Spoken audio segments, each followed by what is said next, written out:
Belə düşüncədə insanların yaşadığı bir zamanda isə insanın ən qədim dostu, sədaqətin, vəfanın rəmzi olan it, söyüşə, təhqirə, ziyanverici, hər an parçalamaya hazır olan canavar isə şərəf simvoluna çevrilir. Çünki insanlar vicdanın səsini eşitməz, qorxularına isə kölə olarlar.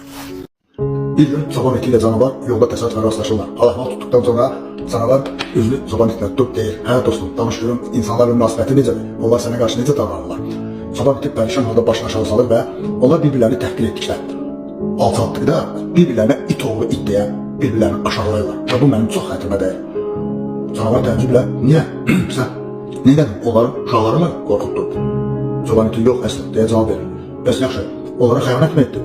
"Yox," deyə çoban iti cavab verir.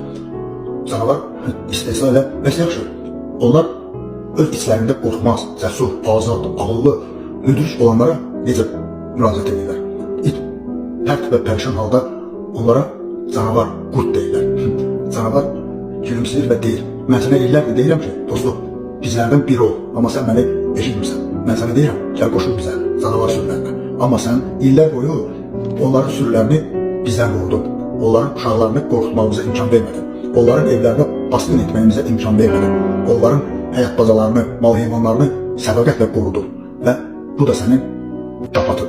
Canavar bir addım irəli atıb itin gözlərinin içinə baxaraq deyir: "Mən isə illər boyu onların sürülərinə hücum etdim, uşaqlarını qorxuzdum, evlərinə baskın etdim. Və nəticədə onlar öz şərəfli olanlarına, müdrik olanlarına, cəsur olanlarına canavar, sən isə onlara sədaqətlə xidmət etmədiyinə rəğmən onlar öz aşağılanmış insanlarına, alçaldılmış insanlarına it oğlu it dedilər. Unutma dostum, insanlar adətən onlara zülm edənləri, onları aşağılayanları yüksəldər. Onlara sədaqətlə qulluq edənləri, onlara qarşı dürüst olanları isə aşağılayar və alçaldarlar." Hekayədən çıxardacağımız acı nəticə isə çox təəssüflər olsun. Şəxsən özümün illərlə şahid olduğum və özümü təcrübədən çıxartdığım acı nəticə. İnsanlar onlara qarşı insan kimi davranan, hörmət göstərən, zəhmətinə, insanlığına, əməyinə dəyər verən, onların üzünə gülümsüyüb, xoş, mehriban davranan insanlara qarşı daha hiləgər, daha saxtakar, daha nankorcasına davranırlar.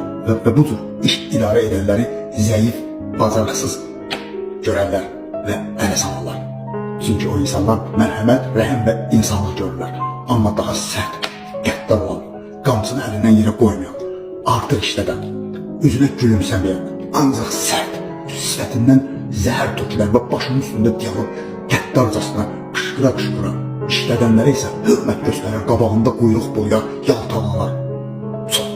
Çox acı, illərlə şahid olduğum və əzab çəkdiyim bugünkü insanlığın halı.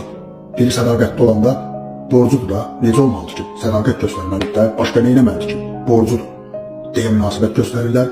Bir fədakarlıq eləyəndə isə əşiflənkəs fədakarlıq elədi, hə ona borc demək gərək, xəzalətindən çıxan deyə münasibət göstərirlər.